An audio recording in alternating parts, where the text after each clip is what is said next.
সবাইকে good evening. আজকে আমাদের স্পোকেন ইংলিশের যে ক্লাসটা রয়েছে, মূলত এর আগে প্রায় 4-5টা ক্লাস হয়ে গেছে।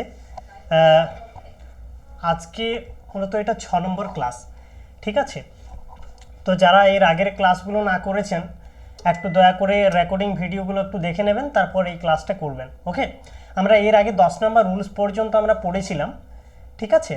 আমরা কি বলেছিলাম, আমরা 70খানা স্পোকেন রুলস পড়ব, তার মধ্যে আমরা ধীরে ধীরে পাটে আমরা 10টা পড়েছি। আজ থেকে আবার 11 থেকে শুরু করলাম। আর মাঝখানে আমরা স্পোকেন ইংলিশের একটা আলাদা চ্যাপ্টার শুরু করেছিলাম, কারণ প্রতিদিন যদি ওই রুলসেই পড়া হয় তাহলে একটু বিরক্ত ভাব আসে, তাই তো? তো যাই হোক, এই ক্লাসটা আপনাদের লাইভ ক্লাস নয়, কিন্তু এটা লাইভ হিসাবে আমি রেকর্ডিং দিচ্ছি, কারণ লাইভ ক্লাস এখন আজকে সম্ভব নয়। আমার এনাদার ব্যাচ রয়েছে, এটা আমি রেকর্ডিং ক্লাসটা করে আপনাদেরকে প্রোভাইড করব, আপনারা দেখবেন। ওকে, মানে কোনো সময় যদি লাইভ ক্লাস না নিতে পারি, আপনাদেরকে রেকর্ডেড ক্লাস আমি রেডি করে আপনাদেরকে সেটা আমি প্রোভাইড করে দেবো, ঠিক আছে? আপনারা সেটা দেখবেন এবং সেটা প্রয়োগ করবেন, নিজের লাইফে সেটা অ্যাপ্লাই করবেন। ওকে, চলুন দেখুন, আজকে আমরা যেটা পড়বো সেটা হচ্ছে রুলস 11। রুলস 11-এ যেটা আমরা পড়বো সেটা হচ্ছে কিছু ওয়ার্ড রয়েছে, সেই ওয়ার্ডগুলো আমরা কোন কোন ক্ষেত্রে কিভাবে আমরা ব্যবহার করি সেগুলো আমরা কিন্তু আজকে জানবো। ওকে, আমরা প্রথমে যে ওয়ার্ডটা পড়বো সেটা হচ্ছে হার্ডলি। হার্ডলি বলে একটা আমরা ওয়ার্ড পড়বো। এই হার্ডলি ওয়ার্ডটা কীরকম? এই হার্ডলি ওয়ার্ডটার মানে হচ্ছে খুবই কম বা কদাচিৎ বা প্রায় না বললেই চলে, বা প্রায় নেগেটিভ অথচ মানে খুব একদম কম, মানে খুব কম, ঠিক আছে? মানে নেই বললেই চলে, এইরকম টাইপের। দেখুন বাংলা কি বলছি, বাংলা বাক্যে খুব কম বা কদাচিৎ বা প্রায় না এই ধরনের নেগেটিভ অর্থ প্রকাশ করলে হার্ডলি ব্যবহার করা হয়। ধরুন আপনাকে কেউ জিজ্ঞাসা করলো, আপনি চা খাবেন? তো আপনি বলেন না, আমি খুব কম চাই খাই, খুব কম চা খাই, মানে চা নেই খাই না বললেই চলে, ঠিক আছে? খাই, খুব কম খাই, চাটা খাই, একদম খুব কম খাই, মানে এইরকম টাইপের। যেমন দেখুন এটার স্ট্রাকচারটা কীরকম হবে। এটার স্ট্রাকচারটা হয়, প্রথমে সাবজেক্ট বসে, মানে আপনি যে সেন্টেন্সটা গঠন করবেন সেই সেন্টেন্সের স্ট্রাকচারটা বা ফর্মুলাটা কীরকম হবে সেটা বলছি আমি। প্রথমে সাবজেক্ট বসবে, তারপরে হার্ডলি ওয়ার্ডটা বসবে, তারপরে ভেরি, তারপর অবজেক্ট, ঠিক আছে? Hardly subject plus hardly plus verb plus object, এই ফর্মুলাতে কিন্তু আমরা সেন্টেন্সটা তৈরি করব। কীরকম? যেমন এখানে বলেছে আমি খুব কম চা খাই, আই হার্ডলি টেক টি। এখানে দেখুন, এখানে হার্ডলি ওয়ার্ডটা হচ্ছে negative word. Hardly, try to understand which I am telling to you. Here the hardly word is negative word. Hardly word means very, মানে কি বলবো আমি, একদম কম বা খুব কম, মানে প্রায় না বললেই চলে কিন্তু অল্প পরিমাণে রয়েছে, ঠিক আছে? আমি খুব কম চা খাই, আই হার্ডলি টেক টি। তুমি আমাকে খুব কম ভালোবাসো, ইউ হার্ডলি লাভ মি। তুমি আমাকে খুবই কম ভালোবাসো, হ্যাঁ, ইউ হার্ডলি লাভ মি।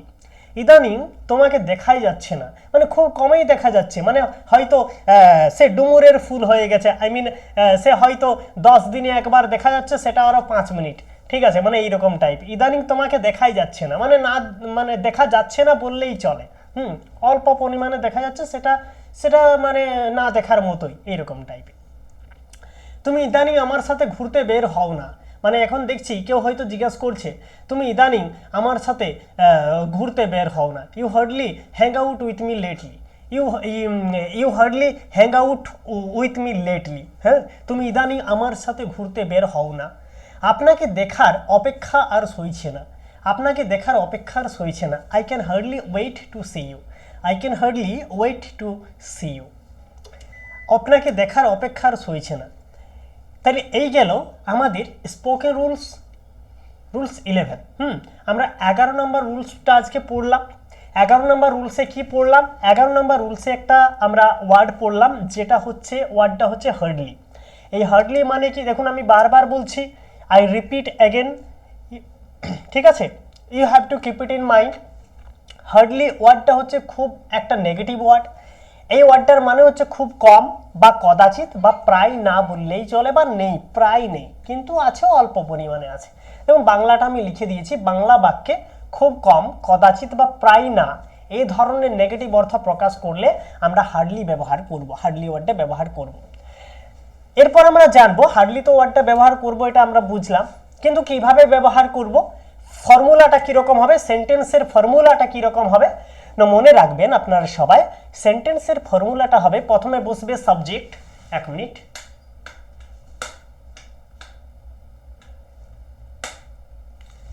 প্রথমে বসবে সাবজেক্ট, তারপর কি বসবে, তারপর বসবে হার্ডলি, তারপর বসবে ভার্ব, মানে আমি যে কাজটা করছি, ঠিক আছে, প্রত্যেকটা সেন্টেন্সে একটা করে ভার্ব তো থাকবেই, সাবজেক্ট থাকবে, ভার্ব থাকবে, অবজেক্ট থাকবে।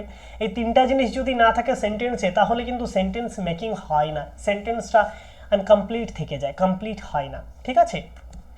তাহলে স্ট্রাকচারটা কীরকম হবে, সাবজেক্ট থাকবে প্লাস হার্ডলি থাকবে প্লাস ভার্ব থাকবে, তারপরে অবজেক্ট থাকবে। ওকে, যেমন এক্সাম্পল হিসাবে আমরা দিয়েছি আমি খুব কমই চা খাই, আই হার্ডলি টেক টি, তুমি আমাকে খুব কম ভালোবাসো, ইউ হার্ডলি লাভ মি, ইদানিং তোমাকে দেখাই যাচ্ছে না, মানে দেখা যাচ্ছে কিন্তু অল্প পরিমাণে দেখা যাচ্ছে, you are hardly seen these days, তুমি ইদানিং আমার সাথে ঘুরতে বের হও না, you hardly hang out with me lately, আপনাকে দেখার অপেক্ষার সইছে না, I can hardly wait to see you, আপনাকে দেখার অপেক্ষার সইছে না। এবার দেখো রুলস নাম্বার 12, 12 নম্বর রুলসে কি বলেছে। 12 নম্বর রুলসে আমরা ফার্স্ট 11 নম্বর রুলসে পড়লাম হার্ডলির ব্যবহার, এরপরে আমরা পড়বো আরেকটা ওয়ার্ড যেটা রয়েছে সেটা হচ্ছে লাইকলি টু।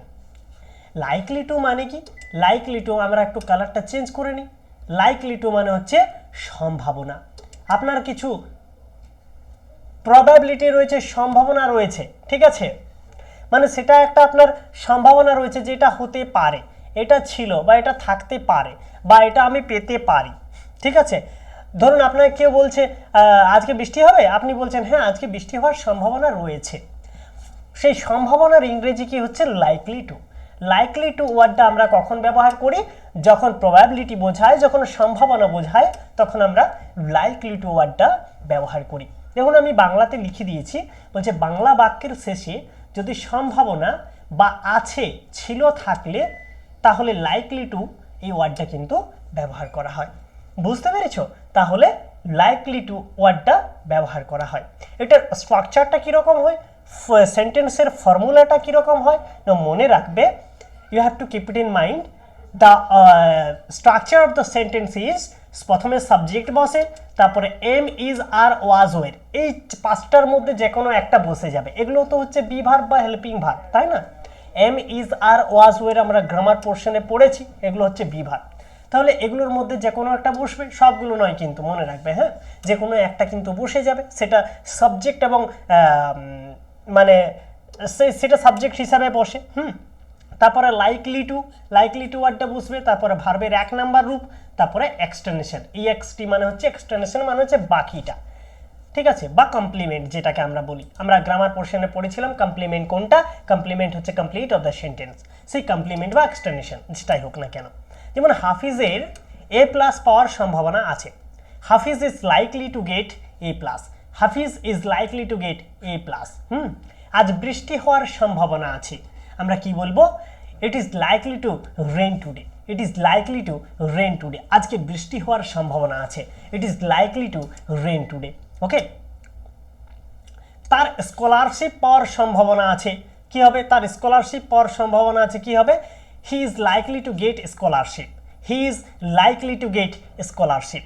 ফিরোজের রাঙ্গামাটির যাওয়ার সম্ভাবনা ছিল, Firoz was likely to go Rangamati, Firoz was likely to go Rangamati, ফিরোজের রাঙ্গামাটি যাওয়ার সম্ভাবনা ছিল।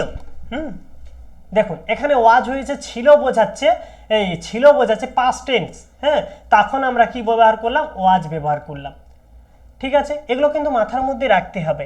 আমরা স্পোকেন ইংলিশের ক্ষেত্রে আমরা যখন স্পিকিং করি, হোয়েন উই আর স্পিকিং, তখন আমরা কি করি, তখন আমরা নিজেদের দিকে ধ্যান দিন, আমরা গ্রামার পোর্শনটা কি ভুল করছি। আমি যাব আর আমি গিয়েছিলাম, দুটো কিন্তু সম্পূর্ণ আলাদা, ঠিক আছে। আপনার বন্ধু হয়তো বলেছে, আপনার বন্ধু মানে ধরুন আপনার বন্ধু আপনাকে ইনভিটেশন করেছে, একটা বন্ধুকে ইনভিটেশন করেছে সকালবেলা, একটা বন্ধুকে ইনভিটেশন করেছে সন্ধ্যাবেলা, ওকে। তো কি হয়েছে, তো হয়তো আপনাকে যে দুটো বন্ধুকে ইনভিটেশন করেছে আপনারা হয়তো কনভারসেশন করছেন, এরে কখন যাবি, এরে কখন যাবি, হয়তো বলছে, হয়তো বলার ছিল যে আমি যাব, একটু পরে যাব, আর হয়তো সে বলে ফেলেছে আমি একটু পরে গিয়েছিলাম, আমি গিয়েছিলাম। তাহলে এই তো দুটো আলাদা হয়ে গেছে। তাহলে তুমি ভাববে কি যে তাহলে সে গিয়েছিল, সে আর এখন যাবে না, ঠিক না? তখন আমরা অতীতে যে কাজটা হয়েছে সেই ক্ষেত্রে আমরা কি ওয়াজ ব্যবহার করি, পাস্ট টেন্সের ক্ষেত্রে আমরা ওয়াজ ব্যবহার করি। মনে রাখবে, তোমার চাকরি পাওয়ার সম্ভাবনা ছিল, you were likely to get the job. You were, দেখুন ইউটা হচ্ছে প্লুরাল ফর্ম, ওই জন্য আমরা ওয়েরটাকে ব্যবহার করলাম। ইউর পরে ইউ আর, হ্যাঁ ইউ আরও ব্যবহার করি, আমরা ওয়েরও ব্যবহার করি। You were likely to get the job. Okay, আমরা দেখুন আমরা এখানে সম্ভাবনা ছিল, পাস্ট টেন্সের ক্ষেত্রে কি আমরা ব্যবহার করলাম, ওয়ের ব্যবহার করলাম। ওকে, এখানে তখন আর হলো না, you are likely to get the job হলো না, এখানে আমরা পাস্ট টেন্সের ক্ষেত্রে আমরা ওয়েরটা ব্যবহার করলাম। ওকে, তাহলে এই গেল লাইকলি টুর ব্যবহার। তাহলে লাইকলি টু ব্যবহার, আমি একবার রিপিট করছি, আপনারা মন দিয়ে শুনুন। লাইকলি টু ওয়ার্ডটা কখন ব্যবহার করা হয়, বা এই ফ্রেজটা কখন ব্যবহার করা হয়, কোনো যদি মানে প্রবাবিলিটি থাকে, সম্ভাবনা থাকে, তখন আমরা লাইকলি টু ওয়ার্ডটা কিন্তু আমরা ব্যবহার করি। বা বাংলা বাক্যের শেষে সম্ভাবনা আছে বা ছিল থাকলে আমরা লাইকলি টু ওয়ার্ডটা ব্যবহার করি। স্ট্রাকচারটা কীরকম হয়, subject plus am is are was were plus likely to plus ভার্বের 1 নম্বর ফর্ম প্লাস এক্সটেনশন। এক্সাম্পলটা কি হবে বলেই দিলাম, আজ বৃষ্টি হওয়ার সম্ভাবনা আছে, হ্যাঁ it is likely to rain today. হ্যাঁ, ফিরোজের তার স্কলারশিপ পাওয়ার সম্ভাবনা আছে, he is likely to get scholarship. আমরা দেখুন লাইকলি টু ওয়ার্ডটা কি, সম্ভাবনার ক্ষেত্রে মনে রাখবেন যেখানেই আমরা সম্ভাবনা ওয়ার্ডটা পাবো আমরা লাইকলি টু ওয়ার্ডটা ব্যবহার করব ইংরেজির ক্ষেত্রে। ওকে, চলুন এরপর আমরা রুলস নাম্বার 13-এ পড়ব। রুলস নাম্বার 13টা কি মনে রাখবেন, এখানে আমরা আরেকটা ফ্রেজ পড়ব, সেটা হচ্ছে would rather.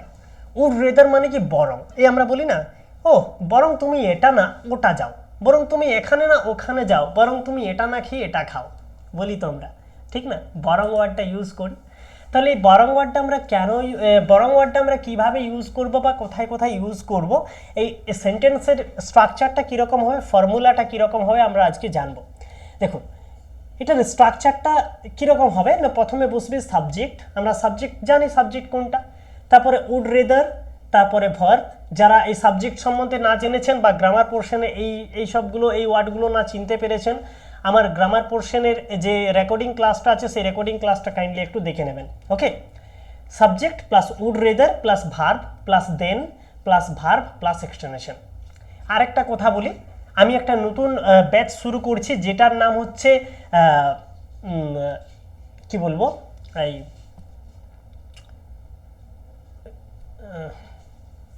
Just a minute, হ্যাঁ আমরা একটা গ্রামারের একটা রুলস মানে ক্লাস একটা নতুন করে শুরু করছি যেটার নাম হচ্ছে ক্রেক গ্রামার বলে, এবং মানে পুরো বিষয়টা সেখানে গ্রামার পোর্শনটা পুরো বিষয়টা আলোচনা করা হবে। এবং আপনার চাকরি পাওয়ার ক্ষেত্রে আপনি যতদিন মানে পড়াশোনা করবেন ওই ক্লাসগুলো আপনার ততদিন কাজে লাগবে, ঠিক আছে? তো এখনও পর্যন্ত কোর্সটা লঞ্চ হয়নি, মানে কোর্সটার ডেমো হিসাবে বা কোর্সটার ব্লুপ্রিন্টটা রেডি করেছি কিভাবে কি হবে, ঠিক আছে? আমরা খুব সম্ভবত একটা শর্ট ভিডিও নিয়ে আসবো আপনাদের কাছে, তো সেটার বিষয়ে একটু জেনে নেবেন। ওকে, যখন আনবো তখন আপনারা পুরো ডিটেলসে হয়তো জানতে পারবেন। দেখুন আমরা উড রেদার মানে কি জানবো, উড রেদার মানে হচ্ছে বরং। হ্যাঁ, এই বরংটা আমরা কোথায় কোথায় ব্যবহার করি, দেখুন এই বরংটা ব্যবহার করার জন্য আমরা সেন্টেন্সটার ফর্মুলাটা কিভাবে দেব না, প্রথমে লিখব সাবজেক্ট, তারপরে উড রেদার, তারপরে ভার্ব, তারপরে দেন, তারপরে ভার্ব, আবার ভার্ব, তারপরে এক্সটেনশন, ঠিক আছে? যেমন এক্সাম্পল কি, I would rather stop then beg, আমি বরং না খেয়ে থাকবো তবু আমি ভিক্ষা করব না। কেউ প্রতিজ্ঞা নেই না যে আমি বরং না খেয়ে থাকবো গুরু, তাও আমি ভিক্ষা করব না, আমি একদম না খেয়ে থেকে যাব, তাও আমি কিন্তু ভিক্ষা করব না, একদম প্রমিস করে বলছি আমি বরঞ্চ না খেয়ে থাকবো তাও আমি কিন্তু ভিক্ষা করব না, ঠিক আছে? তারপরে আমরা কি পড়ব, I would rather go out than stay home, আমি বাড়িতে থাকার চেয়ে বরং বাইরেই বের হব, আমি বাড়িতে থাকার চেয়ে বরং বাইরে বের হব। দেখুন এখানে কি দেখুন এখানে উড রেদারটা ব্যবহার হলো, কেন ব্যবহার করলো, কারণ এই যে বরং ওয়ার্ডটা আছে, আমি বরঞ্চ বাড়িতে না থেকে আমি বাইরে থাকবো, তাহলে আমি এই বরং ওয়ার্ডটা ইউজ করলে আমরা উড রেদার এই ফ্রেজটা কিন্তু ব্যবহার করব স্পিকিংয়ের ক্ষেত্রে, ইংরেজি স্পিকিংয়ের ক্ষেত্রে। ওকে, আমি বরং শপিংয়ে যাব তবু খেলবো না, মানে আমি খেলার প্রতি আমি খেলবো না, আমি বলেছি আমি খেলবো না কিন্তু আমি শপিংয়ে যাব, আমি শপিংয়ে যাব তাও আমি খেলবো না। I would rather go for shopping than playing. এই যে I would rather go for shopping than playing, আমি বরং শপিংয়ে যাব তবু খেলবো না। ওকে, তারপরে তাহলে আমরা 13 নম্বর রুলসে কি পড়লাম, আমি আরেকবার রিপিট করি। 13 নম্বর রুলসে পড়লাম বরংয়ের ব্যবহার, বরং মানে হচ্ছে উড রেদার। তাহলে এর স্ট্রাকচারটা কীরকম হবে, এর স্ট্রাকচারটা হবে subject plus would rather plus verb plus then plus verb plus extension. এক্সাম্পলটা কীরকম হবে না, I would rather stop then beg, আমি বরং না খেয়ে থাকবো তবু আমি ভিক্ষা করবো না। মানে এইরকমভাবে আমরা ব্যবহার করি, সবাইকে বলি, আমরা ফ্রেন্ডদের সাথে করি, আমরা আমরা পরিবারের সাথে করি, রেসপেক্টেড পার্সনের সাথে করি, বাইরের অচেনা বন্ধু বান্ধবদের সাথে বা অচেনা কোনো ব্যক্তির সাথে বলি আমি বরং আমি বরং ওর ভোজ খাবো না তাও আমি ওর সাথে দেখা করব না, আমি বরঞ্চ ওই বিয়ে বাড়িতে যাব না তাও আমি বাড়িতে থাকবো না, এরকম টাইপের আমি বলি বরং দিয়ে। হ্যাঁ, আমরা ব্যবহার করি, সেই বরংটা ব্যবহার হয় উড রেদার ওয়ার্ডটা দিয়ে। ওকে, চলুন এরপর আমরা রুলস নাম্বার 14-এ যাব। এই যেগুলো শেখাচ্ছি 15 তারিখের পর থেকে কিন্তু এগুলোর আপনাদের পুরো প্র্যাকটিস ক্লাস হবে। হ্যাঁ, একটু রেডি থাকবেন, আপনাদের রাত্রেবেলা পুরো প্র্যাকটিস ক্লাস হবে, একটা ম্যাডামের সাথে পুরো প্র্যাকটিস ক্লাস হবে। আমি ম্যাডামের সাথে এখনও কথা বলিনি, তবে আমি বলবো। হ্যাঁ, তারপর আমাদের সাথে আপনারা কথা বলতে পারবেন, আমাদের ম্যাডাম স্যারদের সাথে, আমার সাথে। হ্যাঁ, আপনারা কথা বলতে পারবেন, সপ্তাহে 2 দিন হবে ওটা। চলুন আজকে আমরা যেটা পড়বো সেটা হচ্ছে as often as. As often as মানে হচ্ছে যতবার ডট ডট ডট ডট ততবার। কীরকম, এটা শুনে আপনারা অবাক হয়ে যাবেন, যতবার আর ততবার কি। দেখুন এখানে বাংলাটা আগে পড়ুন, বলছে কোনো বাংলা বাক্যে যতবার ডট ডট ডট ডট ততবার থাকলে অ্যাজ অফেন এজ ব্যবহার করা হয়, এটা মনে রাখবেন। স্ট্রাকচার কি হয়, তো প্রথমে সাবজেক্ট বসে, তারপরে ভার্ব, তারপরে অ্যাজ অফেন এজ, 1 মিনিট কালারটা চেঞ্জ করি, তারপরে অ্যাজ অফেন এজ, তারপরে এক্সটেনশন। কীরকম হয়, সে যতবার বাজারে যায় ততবার চা খায়। দেখুন যতবার ততবার, এই ডট ডট ডট ডট মানে হচ্ছে মাঝখানে যেটা আরও থাকবে নতুন নতুন আপনি যা এড করবেন, ঠিক আছে, আপনি যেটা বলবেন। সে যতবার বই পড়ে ততবার ঘুমিয়ে যায়, এইরকম। সে যতবার ফোন ঘাটে ততবার নেটটা শেষ করে দেয়, এইরকম। তাহলে সে যতবার ভাত খায় 1 গ্লাস জল খায়, আমি বলতে পারি যতবার ততবার। হ্যাঁ, তাহলে এই ক্ষেত্রে আমরা কি ব্যবহার করি, অ্যাজ অফেন এজ, এই ফ্রেজটা কিন্তু আমরা ব্যবহার করি। He drinks tea as often as he goes to market. সে যতবার নির্বাচিত হয় ততবার মানুষ উপকৃত হয়।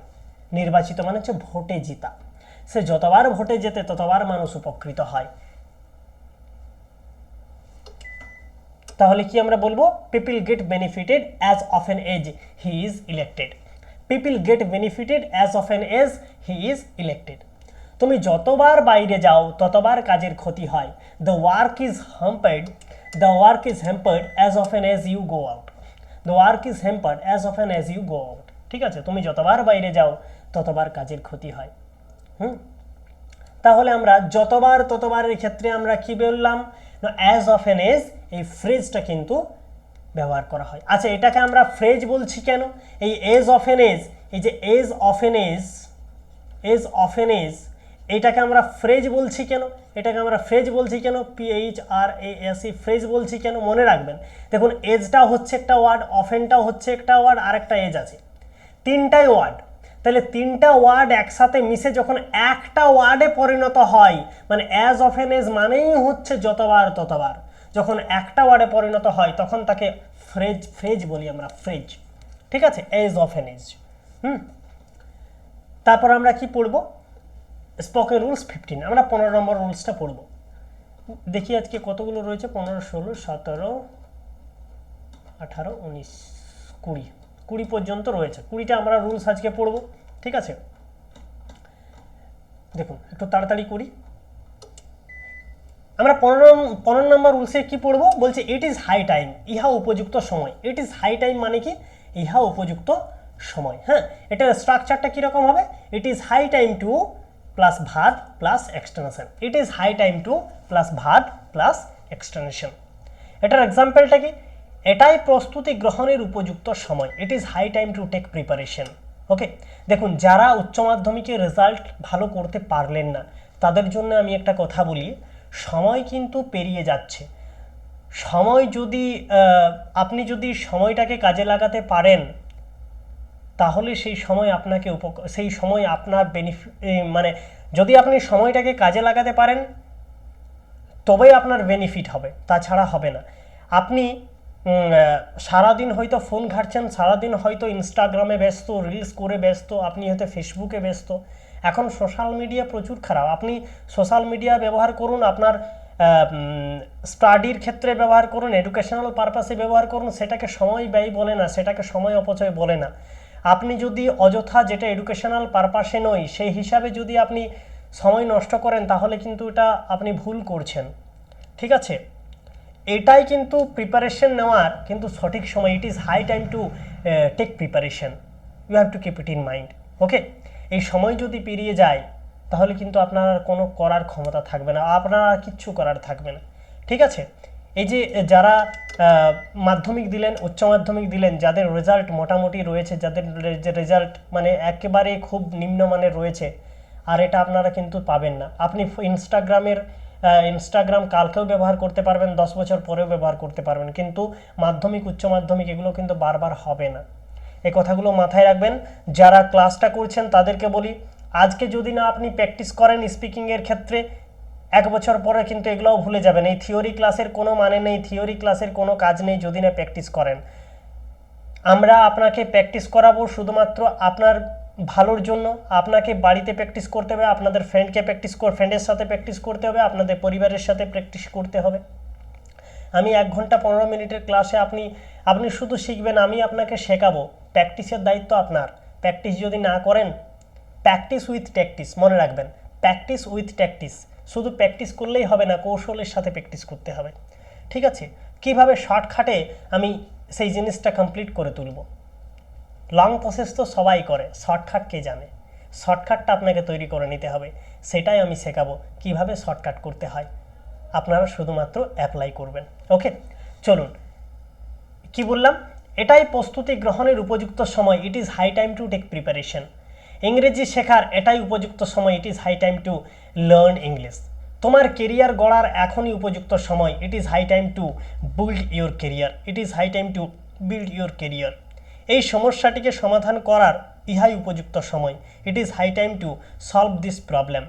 ইহা উপযুক্ত সময় আমাদের খারাপ অভ্যাস পরিত্যাগ করার, it is high time to put away our bad habits. Okay, তাহলে এই গেল আমাদের ইট ইজ হাই টাইমের ব্যবহার। ইট ইজ হাই টাইম এই ফ্রেজটা কিন্তু ব্যবহার। এটার স্ট্রাকচারটা কীরকম হয় না, প্রথমে বসে যায় it is high time to, তারপর একটা ভার্ব বসবে আপনি যেটা করছেন, তারপরে এক্সটেনশন বাকিটা, ঠিক আছে? দেখুন, it is high time to প্রথমে বসে গেল, তারপর ভার্বটা কি, ভার্বটা বসে গেল টেক, এটা তো একটা ভার্বটা বসে গেল, তারপর বাকিটা প্রিপারেশন বা যাই দিন না কেন সেটা হচ্ছে এক্সটেনশন বা বাকিটা।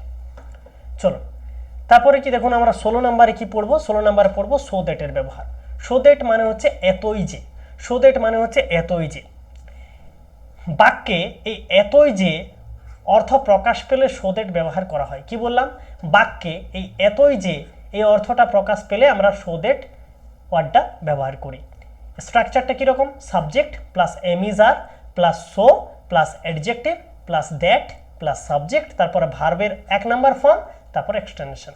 দেখুন, এতগুলো এই প্রসেসটা কিন্তু আপনাকে সেন্টেন্স ফর্মুলাতে কিন্তু মনে রাখতে হবে, স্ট্রাকচারে মনে রাখতে হবে, সেন্টেন্সটা কীভাবে গঠন হয় সেটাকে মনে রাখতে হবে। কি বললাম? প্রথমে সাবজেক্ট বসবে, তারপর এম ইজ আর এগুলোর মধ্যে একটা বসবে, তারপরে শো বসবে, তারপর অ্যাডজেক্টিভ বসবে, তারপরে দ্যাট বসবে, তারপরে সাবজেক্ট বসবে, তারপরে ভার্বের 1 নম্বর ফর্মটা বসবে, তারপর এক্সটেনশন। এখানে ভার্বের 1 নম্বর ফর্ম মানে হচ্ছে মেন ভার্ব। ওকে, চলো, যেমন আমি ইংরেজিতে এতই দুর্বল যে পরীক্ষায় পাস করতে পারি না। I am so weak in English that I can not pass in exam. কি বলেছে? আই এম সো উইক, আমি ইংরেজিতে এতটাই দুর্বল। দেখুন এই সেন্টেন্সের স্ট্রাকচারটা দেখুন কিভাবে হয়েছে, সেন্টেন্সের স্ট্রাকচারটা দেখুন কিভাবে হয়েছে। হ্যাঁ, দেখুন প্রথমে বসে গেল সাবজেক্ট, আইটা সাবজেক্ট, ঠিক আছে? তারপরে দেখুন এম ইজ আর এর মধ্যে বসে গেল, এমটা বসে গেল, কারণ আয়ের পরে সবসময় এম হয়। তারপরে দেখুন সোটা বসলো, সো বসে গেল। তারপর একটা অ্যাডজেক্টিভ, অ্যাডজেক্টিভ কি উইক, উইকটা হচ্ছে কিন্তু অ্যাডজেক্টিভ, ঠিক আছে। Weak in English, weak in English, ইংলিশে দুর্বল, এটা এটা এটা সম্পূর্ণটাই কিন্তু অ্যাডজেক্টিভ, ঠিক আছে। উইক ইন ইংলিশ, ইংরেজি, দুর্বলটা কিসে, ইংরেজিতে দুর্বল, তাহলে উইক ইন ইংলিশ এটা সম্পূর্ণটাই কিন্তু অ্যাডজেক্টিভ, ওকে। তাহলে হয়ে গেল, তারপর একটা ডেট বসে গেল, তারপরে তারপরে কি তারপর সাবজেক্টটা বসে গেল আই, হ্যাঁ। তারপরে কি, তারপর ভার্বের 1 নাম্বার রূপ ক্যান নট, ক্যান নট, তারপরে কি, তারপর বাকি অংশটা পাস ইন এক্সাম, ব্যাস। এই তো ফর্মুলাতে বসিয়ে দিলে আপনি সাকসেস, ফর্মুলাতে বসিয়ে দিলে আপনি ব্যবহার করছেন, আপনি সঠিকভাবে লিখতে পারছেন, সঠিকভাবে বলতে পারছেন। চাইনিজ ভাষা এতটাই কঠিন যে আমরা পড়তে পারি না। Chinese language is so hard that we can not read. Jafar এতটাই মোটা সে দৌড়তে পারে না। Jafar is so fast that he can not run. Rafin এতই স্মার্ট যে সে সহজেই দৃষ্টি আকর্ষণ করতে পারে। Rafin is so smart that he can not draw attention easily. Rafin এতটাই স্মার্ট যে সে সহজেই দৃষ্টি আকর্ষণ করতে পারে। মানে এইভাবে আমরা কিন্তু ফ্রেজগুলো দিয়ে আমরা বড় বড় বাক্যগুলো তৈরি করতে পারি, ওকে। চলো আমরা 17 নম্বর রুলসে পড়বো। 17 নম্বর রুলসটা হচ্ছে লেট অ্যালোন দিয়ে। লেট অ্যালোন মানে কি, লেট অ্যালোন মানে হচ্ছে তো দূরের কথা, সে যাওয়া তো দূরের কথা, সে চলতেই পারে না, সে ওখানে কলকাতা যাওয়া তো দূরের কথা, সে ঘর থেকে বাইরেই বের হয় না, হ্যাঁ। মানে এইভাবে মানে আপনি কাউকে তাচ্ছিল্য করে বলছেন বা কাউকে ছোট করতে চাইছেন, সেই সব ক্ষেত্রে আমরা লেট অ্যালোনটা ব্যবহার করি। মানে কীরকম, আপনি হয়তো কোনো বন্ধুর ক্ষেত্রে বলছেন বা আপনার কোনো বান্ধবীকে বলছেন, আরে সে লেখাপড়া তো দূরের কথা, সে বইয়েই কেনে না একটাও, সে টিউশনে সে পড়তেই বসে না, সে পরীক্ষায় পাস করার তো দূরের কথা, সে পরীক্ষা দিতেই যেতে পারে না, এত ভয় ওর। সে 400 নম্বর পাওয়া তো দূরের কথা, সে 50ও পাবে না। এইরকম আমরা বলি না, মানে কাউকে তাচ্ছিল্য করছি, আমরা কাউকে ছোট করছি, ঠিক আছে। কাউকে ওখানে মানে অপমান করছি, এই অপমান টাইপের ওয়ার্ড হচ্ছে এই লেট অ্যালোনটা, তো দূরের কথা। এটা কিভাবে প্রয়োগ হয়, কাউকে তাচ্ছিল্য করে বা অন্য যে বাক্যে তো দূরের কথা থাকলে লেট অ্যালোন ব্যবহার করা হয়। আমরা কাউকে ছোট করতে চাইলেও আমরা লেট অ্যালোন ব্যবহার করি। এটার স্ট্রাকচারটা কীরকম হয় মনে রাখবে, প্রথমে বসবে সাবজেক্ট, তারপরে ভার্ব, তারপরে ইজি টাস্ক, তারপরে লেট অ্যালোন, তারপর হার্ড টাস্ক, বাস হয়ে গেল। সে লেখা তো দূরের কথা, ইংরেজিতে কথাও বলতে পারে না। He can not speak in English let alone write. সে লেখা তো দূরের কথা, ইংরেজিতে কথাও বলতে পারে না। He can not speak in English. দেখুন ইজি টাস্ক মানে কি, ইজি টাস্ক মানে হচ্ছে যেটা সে মানে এইটা হচ্ছে এটা হচ্ছে আপনার সেকেন্ড টাইপের যে কাজটা করছে সেটা। ইজি টাস্ক মানে হচ্ছে যেটা সহজও, সেই সহজটা তো দূরের কথা, ওই মানে সেই জটিলটা তো দূরের কথা, সে সহজটাও পারে না। মানে ইজি টাস্ক আর হার্ড টাস্ক বলতে কি বোঝায় আমি বোঝাচ্ছি। ধরুন আমি বললাম সে 50 পাওয়া তো দূরের কথা, সে 400 পাওয়া তো দূরের কথা, সে 50ও পাবে না। এখানে 50ও পাবে না মানে 50টা হচ্ছে ইজি টাস্ক, ঠিক আছে। 50টা হচ্ছে ইজি টাস্ক। এক মিনিট, সে 50 পাওয়া তো দূরের কথা, সে 400 পাওয়া তো দূরের কথা, সে 50ও পাবে না। তাহলে আমরা স্ট্রাকচারটা এইভাবে ব্যবহার করতে পারি, সাবজেক্ট প্লাস ভার্ব, তারপর ইজি টাস্ক, তারপরে লেট অ্যালোন, তারপর hard task, okay. You will not be able to kill a cat let alone tiger. আমি মোটর সাইকেল তো দূরের কথা, সাইকেলও চালাতে পারি না। মানে যেটা আপনি সহজ কাজ সেটাই পারেন না, কিন্তু জটিল কাজটা কি করে পারবেন। যেটা সহজ কাজ সেটা হচ্ছে ইজি টাস্ক, আর যেটা শক্ত কাজ সেটা হচ্ছে hard task, okay. I can not drive cycle let alone to motorcycle. সে পরীক্ষায় প্রথম হওয়া তো দূরের কথা, সে পাসেই করতে পারবে না। He will not be able to pass the exam let alone stood first, okay. তাহলে এইভাবে আমরা কিন্তু লেট অ্যালোনটা ব্যবহার করি কাউকে তাচ্ছিল্য করতে বা কাউকে ছোট করতে, কাউকে অপমান করতে বা তো দূরের কথা বোঝাতে আমরা লেট অ্যালোনটা ব্যবহার করি, ওকে। চলুন তাহলে এবার আমরা 18 নম্বর রুলসে পড়ব। 18 নম্বর রুলস হচ্ছে I think of. I think of মানে কি, আমি ভাবছি। স্ট্রাকচার কীরকম, I think of plus verb, ভার্বের সাথে আইএনজি বসবে, তারপর এক্সটেনশন। দেখুন বলছে I think of learning English, আমি ইংরেজি শিখব বলে ভাবছি। I think of taking over the phone, আমি ফোন করব বলে ভাবছি। I think of having a cup of tea, আমি এক কাপ চা খাবো বলে ভাবছি। I think of reciting holy Quran, আমি কোরআন বা I think of reciting Ramayana, আমি রামায়ণ পড়বো বলে ভাবছি। I think of playing the game, আমি গেমটি খেলবো বলে ভাবছি। I think of watching the movie, আমি মুভিটা দেখবো বলে ভাবছি।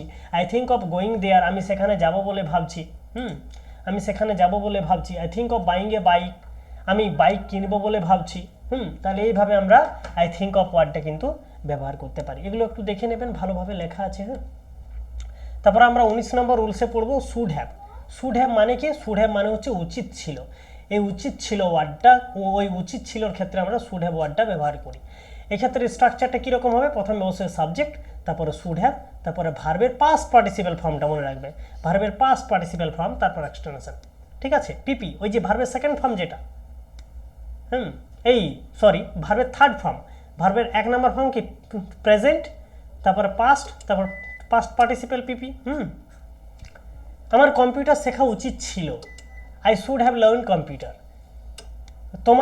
তোমার দেশের জন্য কিছু করা উচিত ছিল। You should have done something for the country. রানার পরীক্ষায় প্রথম হওয়া উচিত ছিল। Rana should have stood first. তার পর্যাপ্ত পানি পান করা উচিত ছিল। He should have drank sufficient water. এইভাবে আমরা কিন্তু ব্যবহার করি। তারপরে আমরা রুলস নাম্বার 20-তে পড়ব could have. Say could have মানে কি? কুড হ্যাভ মানে হচ্ছে করতে পারতো, করতে পারতে বা যেতে পারতে, পারতো নয় পারতে, মনে রাখবে, করতে পারতে, যেতে পারতে। আমরা বলি না, আরে তুমি ইংরেজি শিখতে পারতে, আরে সেই বিয়ে বাড়িটাতে তুমি যেতে পারতে, তুমি এই ড্রেসটা পরতে পারতে, তুমি বাইক কিনতে পারতে। এইরকম স্ট্রাকচার কীরকম? প্রথমে সাবজেক্ট, তারপরে কুড হ্যাভ, তারপরে ভার্বের পাস্ট পার্টিসিপেল ফর্ম, তারপর এক্সটেনশন। কীরকম? তুমি ইংরেজি শিখতে পারতে, you could have learned English. তুমি তাকে জিজ্ঞাসা করতে পারতে, you could have asked him. আপনি গাড়িটি কিনতে পারতেন, you could have bought the car. ঠিক আছে? এইভাবে কিন্তু আমরা কুড হ্যাভের ব্যবহারটা করতে পারি। তাহলে এইগুলো আপনাদের 20টা রুলস মনে রাখবেন। এরপর নেক্সট দিন থেকে 21 নাম্বার থেকে শুরু হবে। ঠিক আছে? এই পর্যন্ত কারো যদি কিছু অসুবিধা থাকে অবশ্যই কমেন্ট করে জানাবেন। আর যারা এখনও পর্যন্ত আমার চ্যানেলটা সাবস্ক্রাইব না করে আছেন সবাই একটু সাবস্ক্রাইব করে দেবেন। আগে আমার চ্যানেলের নাম ছিল এনডি একাডেমি, এখন সেই নামটা পরিবর্তন করে ইংলিশ একাডেমি করা হয়েছে। ঠিক আছে? তাহলে আজকে এই পর্যন্তই থাকলো, আবার আপনাদের সাথে নেক্সট সেশনে দেখা হবে। ততক্ষণে সবাই ভালো থাকবেন, সুস্থ থাকবেন। Good night.